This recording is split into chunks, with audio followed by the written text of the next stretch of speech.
قول لنا كده في البدايه، ايه هي اسباب الانزلاق الغضروفي؟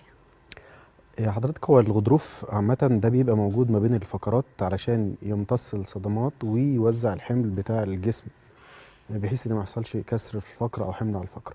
هو بيبقى عبارة عن ان بيبقى زي في مادة جيلاتينية جوه وحواليها زي حزام ليفي. لما بيحصل حد مثلا يشيل شيلة غلط او يتخبط، بيحصل زي شرخ او قطع في القشرة الخارجية اللي هي بنسميها اللي هي الانولس دي.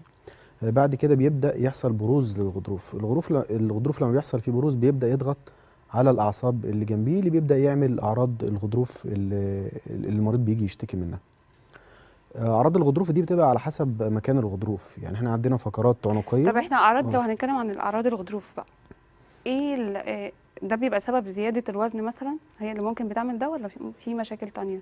هو حضرتك ممكن يكون حد مثلا شال شيلة غلط من على الأرض مرة واحدة، حاجه تقيله تقصد حضرتك؟ حاجة تقيلة، وقع، عمل حادثة، خبطة بالعربية، يعني عامة تروما يعني.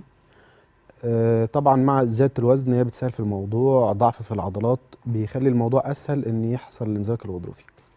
الأعراض بتاعته بتبقى على حسب مكانه، يعني لو كان الانزلاق الغضروفي ده انزلاق غضروفي عنقي، فده بيضغط على الأعصاب اللي هي بتدي الكتف والذراع والأصابع.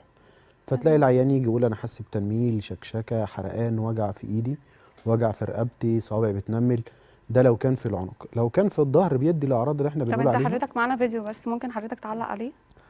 يعني زي ما احنا شايفين كده ان هو الغضروف لما بيطلع بيبقى جنبيه اللي هو العصب.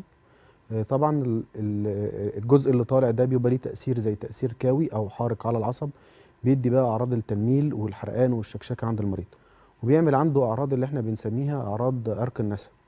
عرق النسا. عرق اه النسا. هو اسمه الصح النسا، لان هو جاي من النسيان، لانه اول ما بيجي للمريض بيخليه ينسى جميع الالام التانيه.